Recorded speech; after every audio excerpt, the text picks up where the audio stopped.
بات ثابت ہے کہ حضور پر جادو ہوا اور جادو کا کچھ اثر بھی آپ پر ظاہر ہوا اور اس کے ازالے کے لیے یہ صورتیں نازل کی گئیں۔ اس پہلو سے بھی یہ ثابت ہو جاتا ہے، اس لیے کہ جادو کا جو قصہ ہے نبی اکرم صلی اللہ علیہ وسلم پر، وہ میں آپ کے سامنے اس وقت اجمالاً بیان کر دیتا ہوں۔ یہ ہماری تفسیروں میں بڑی تفصیل کے ساتھ موجود ہے،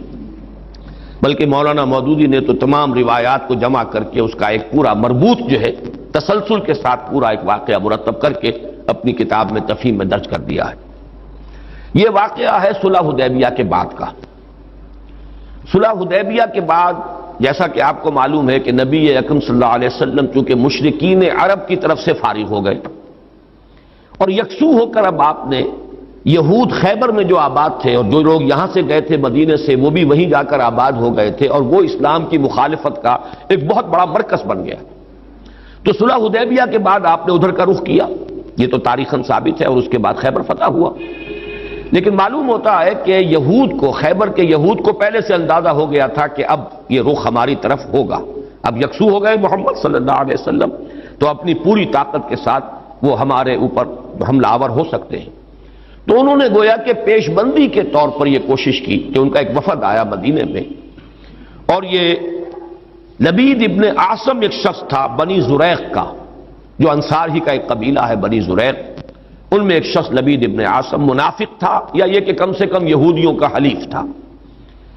انہوں نے آ کر یہود کے وفد نے ان سے کہا کہ ہم نے تو اپنا سا زور لگا لیا محمد کی مخالفت اور ان کا راستہ روکنے کے لیے صلی اللہ علیہ وسلم، ہم ناکام ہو چکے،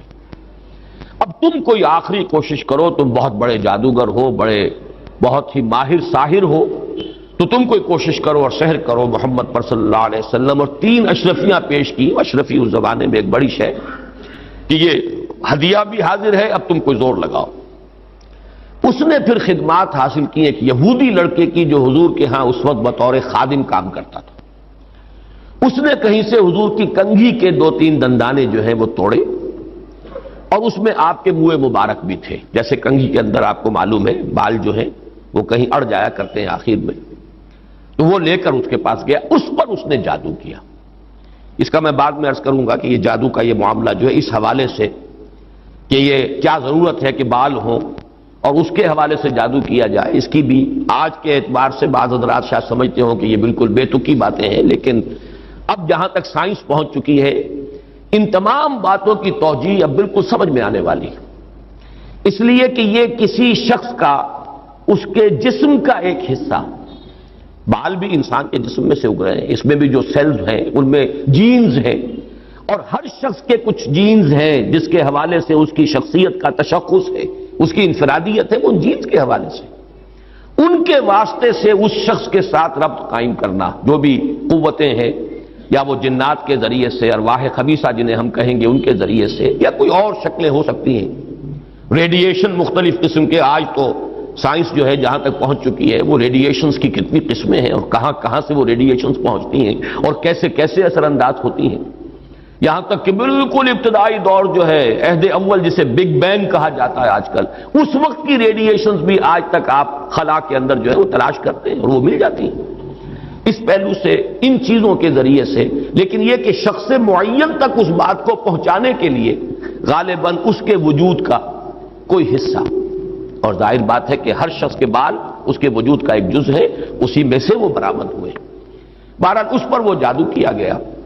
اور وہ کوئی تانت یا کوئی شے تھی جس میں گرہیں لگائی گئیں، 11 گرہیں اس میں تھیں، پتلا سا بنایا گیا اور پتلے میں پھر وہ سوئیاں چبوئی گئیں، اور پھر ایک کنویں میں زروان یا زو اروان یا زی اروان اس کنویں کا نام تھا، وہاں جا کر کسی پتھر کے نیچے، اس کے تہ میں پتھر کے نیچے وہ دبا دیا گیا، اس کے اثرات حضور پر ظاہر ہوئے۔ یہ ہے وہ کہ واقعہ، اور اس کے بعد اس میں تفصیل سے کہ کتنا عرصہ ہوا، کیا کیا اثرات ظاہر ہوئے۔ ایک بات جو ہے تیقن کے ساتھ ثابت ہے کہ حضور کی کچھ کیفیت ایسی ہو گئی تھی جیسے جسم کچھ جکڑا سا گیا ہو، بند سا گیا ہو، ایک نشاط کی کیفیت ہوتی ہے، طبیعت کھلی ہوئی، اور ایک جیسے کہ طبیعت کے اندر کچھ بندش سی ہے، اور کچھ ایسی کیفیت کہ کوئی کام آپ نے نہیں کیا ہوتا تھا لیکن آپ نے سمجھ لیا کہ میں یہ کام کر چکا ہوں، اس طرح کا کچھ نسیان کی کیفیت بھی آپ پر کچھ عرصے کے لیے طاری رہی۔ اس حیثیت میں، اس حالت میں آپ نے کسی سے تذکرہ تو نہیں کیا اور نہ ہی اس کا کوئی چرچا ہوا، لیکن آپ جیسے کوئی اندر ہی اندر سے گھلتے سے جا رہے تھے اس جادو کے زیر اثر۔ اس کے بعد ایک رات ایسا ہوا، اب یہ حضور نے خواب میں دیکھا، یا جسے ما بین النوم والیقظہ کہا جائے گا، خواب اور بیداری کی درمیانی کیفیت، نیند اور بیداری کے درمیان کا معاملہ۔ اس میں آپ نے یہ دیکھا کہ دو انسان آئے، دو فرشتے انسانی شکل میں، ایک آپ کے سرانے بیٹھ گیا، ایک پائیں پہ بیٹھ گیا، اور ان کا مکالمہ ہوا۔ اس مکالمے کے ذریعے سے گویا کہ اللہ تعالیٰ نے حضور پر یہ ساری حقیقت بیان کر دی۔ انہیں کیا ہوا ہے، یہ بیمار ہیں، بیماری کیا ہے، ان پر جادو کیا گیا ہے، جادو کس نے کیا ہے، لبید بن عاصم نے کیا، کس شے میں کیا ہے، وہ ساری تفصیل، کہاں ہے وہ، وہاں دبا ہوا ہے۔ یہ حضور صلی اللہ علیہ وسلم کو جب یہ چیز بتا دی گئی تو اگلے دن پھر آپ نے صبح حضرت عائشہ سے بھی بتایا کہ یہ واقعہ اس طرح مجھے ہوا، اور میری جو تکلیف تھی اس کا مجھے اللہ تعالیٰ کی طرف سے علاج بتا دیا گیا۔ پھر آپ حضرت علی رضی اللہ تعالیٰ عنہ کو اور غالباً حضرت طلحہ کو، ان کو آپ نے بھیجا، کچھ اور لوگ بھی ساتھ ہو گئے، بنو زریق کے بھی کچھ لوگ ساتھ ہوئے، اور جا کر اس کنویں میں سے پھر وہ چھید نکال لی گئی، اور حضور صلی اللہ علیہ وسلم بھی وہیں پر پہنچ گئے۔ پھر یہی 11 آیات، 11 گرہیں تھی جو اس میں لگی ہوئی تھی، اور آپ نے ہر گرہ پر ایک ایک آیت پڑھ کر ایک گرہ کو کھولا ہے، اور آپ کی طبیعت ایسے ہو گئی جیسے کہ وہ جو بندش سی ہو گئی تھی، جیسے کچھ جکڑ بند ہو اور اس کے بعد ایک دم جو ہے کھل جائے، کیفیت جو ہے اس سے نجات مل جائے، نشاط کی طبیعت کیفیت پیدا ہو جائے، یہ ہو گیا۔ یہ واقعہ ہے کہ جو حضرت عائشہ رضی اللہ تعالی عنہا سے، حضرت زید ابن ارقم سے رضی اللہ تعالی عنہ، حضرت عبداللہ ابن عباس سے رضی اللہ تعالی عنہما، اجمال کے ساتھ، اختصار کے ساتھ تو صحیح بخاری، صحیح مسلم اور مسند احمد اور تمام کتابیں جو ہیں ان کے اندر یہ واقعہ موجود ہے۔ البتہ یہ کہ صحیحین میں جو روایت ہے وہ بہت اجمالی ہے، جبکہ یہ تفاصیل جو ہیں زیادہ، اور جنہیں زیادہ ان تفاصیل کی سے شوق ہو اور کوئی دلچسپی ہو تو وہ مولانا مودودی صاحب کی تفہیم میں دیکھ لیں، اس میں یہ کہ زیادہ تفاصیل ہے، لیکن یہ تفاصیل صحیحین کی روایت میں نہیں ہے۔ اس میں اصولاً بات ثابت ہے کہ حضور پر سحر ہوا اور سحر کے یہ اثرات ہوئے، اور اس کے بعد اس طریقے سے وہ سحر جو ہے اس کے اثرات ظاہر کیے گئے۔ ایک تواتر کے ساتھ جو ہمیں روایت ملتی ہے کہ یہ حضور صلی اللہ علیہ وسلم پر جب سحر ہوا ہے اس وقت یہ صورتیں نازل ہوئی ہیں، اور حضرت جبرائیل علیہ السلام نے یہ تلقین فرمائی کہ ان آیات کے ذریعے سے آپ اس سحر کے اثر کو زائل کریں، چونکہ ان میں ایک آیت موجود بھی ہے وَمِن شَرِّ النَّفَّاثَاتِ فِي الْعُقَدِ، تو اس کے حوالے سے اس میں ایک ربط بھی قائم ہوتا ہے، وَمِن شَرِّ النَّفَّاثَاتِ فِي الْعُقَدِ، اور پھونک مارنے والیوں کی شر سے کہ جو گرہوں پر، عقدوں پر پھونک مارتی ہیں۔ یہ ہے وہ جادو اور ٹونے کا معاملہ، جادو، ٹونا، ٹوٹکا۔ اس میں نفاسات کیوں آیا؟ جادوگر تو مرد بھی ہوتے ہیں، عورتیں بھی ہوتی ہیں، اس کے بارے میں مختلف تعبیرات کی گئی ہیں، چونکہ ان کے نفوس کی یہ شرارت ہے، لہذا نفس کی طرف نسبت دیتے ہوئے اسے مؤنث بنایا گیا، یا چونکہ ان کی جماعتیں ہیں، ان کے گروہ ہیں، لہذا ایک جماعت کے لیے لفظ مؤنث کہا جاتا ہے عربی زبان میں، تو شاید اس کے اعتبار سے نفاسات کہا گیا۔ ایک رائے یہ بھی ہے کہ عاصم ابن لبید کی بہنیں اور بیٹیاں خاص طور پر ماہر تھیں، اور جو جادو اس نے کیا حضور صلی اللہ علیہ وسلم پر اس میں وہ بھی شامل تھی، اس لیے شاید یہ نفاسات کا لفظ آیا ہے۔ بہرحال اس پر ہمارے تمام مفسرین کا اجماع ہے کہ اس سے مراد ہے جادو کے لیے، ٹونے کے لیے، ٹوٹکے کے لیے کچھ پھونک پھونک کر گرہوں پر پھونکے مارنا اور گرہ لگانا۔ عقد یہ جمع ہے عقدے کی، عقدہ کہتے ہیں گرہ، تو عقدہ جمع اس کی عقد، گرہوں پر پھونکے مارنے والیوں کے شر سے رب الفلق کی پناہ میں آتا ہوں۔ جادو برحق ہے،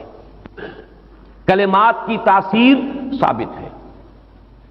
ہر کلمہ، کلمہ خیر ہو، کلمہ شر ہو، اس کی کوئی تاثیر ہے، اس کے کوئی نتائج ہے،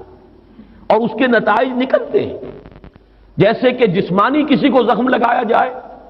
جیسے حضور صلی اللہ علیہ وسلم کو بھی زخم لگا ہے غزوہ احد میں، خون کا فوارہ چھوٹا، زیادہ خون بہہ گیا تو غشی بھی طاری ہوئی، سب کچھ ہوا، دندان مبارک شہید ہوئے۔ جیسے جسم اطہر پر یہ اثرات جو ہیں خارجی حملوں اور خارجی جو زخم لگے ہیں ان کے ظاہر ہوئے، اسی طرح یہ مانوی قسم کا جو حملہ تھا اس کا بھی نبی اکرم صلی اللہ علیہ وسلم پر اثر ہوا ہے۔ یہ صحیحین کی روایات سے ثابت ہے، اور میں یہ سمجھتا ہوں کہ اس سے انکار کرنا در حقیقت یہ اس دور کے بڑے فتنوں میں سے ایک فتنہ ہے۔ جو چیز اس طریقے سے ثابت ہو جائے اور اس میں کہ عقلی اعتبار سے خود قرآن سے ثابت ہے، اس لیے کہ حضرت موسیٰ علیہ السلام پر بھی جادوگروں کے جادو کا اثر ہوا، قرآن میں ثابت ہے۔ جب مقابلہ ہوا ہے اور حضرت موسیٰ علیہ السلام کا معجزہ بھی یہی تھا نا کہ عصا ڈالتے تھے زمین میں، وہ اژدہا بن جاتا تھا، حیۃ تسعیٰ،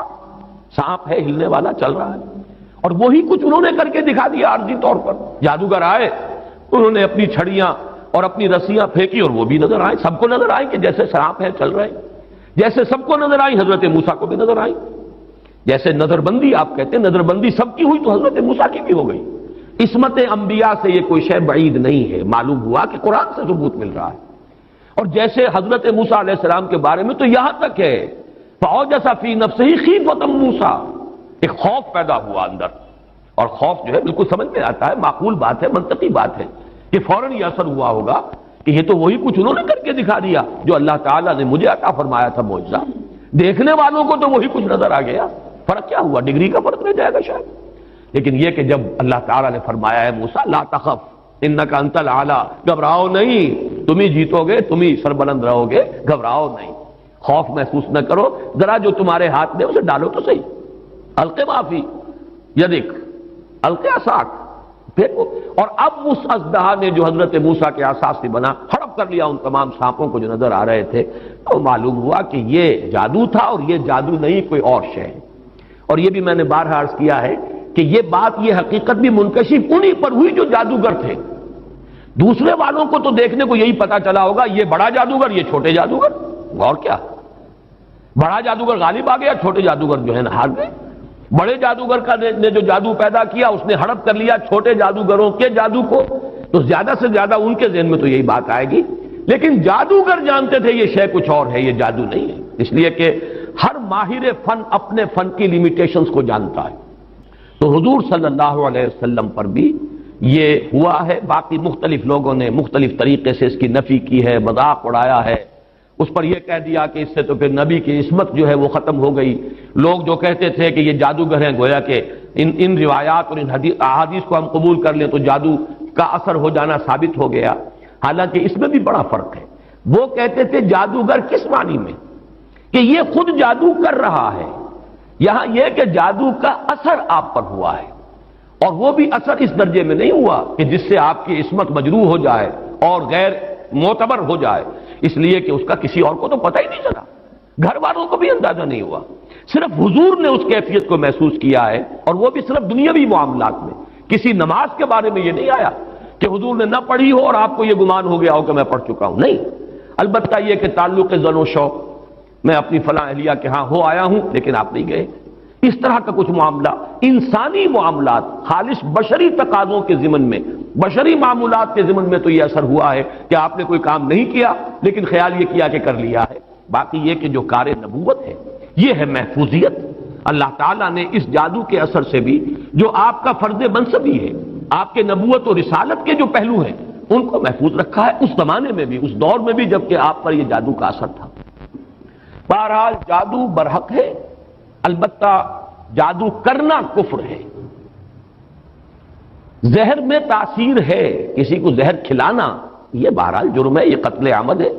زہر سے مارنا اس کی تو سزا ہو جائے گی۔ اس اعتبار سے نوٹ کر لیجئے وَمِن شَرِّ النَّفَّاثَاتِ فِي الْعُقَدِ، اور یہ بھی گویا کہ ایک شکل ہوئی من شر ما خلق کی۔ حضور صلی اللہ علیہ وسلم کچھ تلقین فرماتے تھے، اور خود آپ کا بھی ایک معمول تھا، اور یہ روایت بھی ثابت ہے بخاری سے اور مسلم سے کہ رات کے وقت آپ کا یہ معمول تھا کہ یہ دونوں صورتیں آپ پڑھتے تھے، اپنے ہاتھوں پر پھونکتے تھے، اور پھر اپنا ہاتھ، اپنا دست مبارک اپنے پورے جسم پر جہاں جہاں تک بھی ہاتھ پہنچ سکتے تھے آپ پھیر لیتے تھے۔ یہ رات کو سوتے ہوئے آپ کا معمول تھا، یہاں تک کہ مرض وفات میں جب آپ پر نقاہت بہت زیادہ طاری ہو گئی تو ایسا بھی ہوتا رہا ہے کہ حضور صلی اللہ علیہ وسلم کے ہاتھ حضرت عائشہ نے اٹھائے، حضور نے اس پر پڑھا، پھونکا، اور پھر حضرت عائشہ نے حضور کے ہاتھ جو ہیں آپ کے جسم کے اوپر پھیر دیے، بلکہ ایسا بھی ہوا کہ خود حضرت عائشہ رضی اللہ تعالی عنہا نے اپنے ہاتھوں سے یہی عمل جو ہے جاری رکھا ہے۔ تو یہ بھی اصل میں نبی اکرم صلی اللہ علیہ وسلم کا جو ایک خاص تعلق ان دو صورتوں کے ساتھ ہے، اس لیے کہ روایات سے یہ معلوم ہوتا ہے کہ ان کے نزول سے پہلے قرآن مجید میں بھی مختلف جگہوں پر جو ہے وہ استعاذے کا حکم موجود ہے، تو حضور سے بھی بہت سی دعائیں منقول ہیں جن میں آپ استعاذہ کرتے تھے، پناہ طلب کرتے تھے مختلف چیزوں سے۔ اعوذ باللہ، اللہم انی اعوذ بک من العجز والکسل ومن البخل والشح، مختلف جو ہے حضور سے روایات ثابت ہیں۔ ونعوذ باللہ من شرور انفسنا ومن سیئات اعمالنا، اب یہ تمام چیزیں جو حضور سے ثابت ہیں۔ لیکن جب یہ صورتیں نازل ہو گئی تو اس کے بعد حضور صلی اللہ علیہ وسلم نے گویا کہ تعوذ جو ہے اپنا اس کو خاص کر لیا ان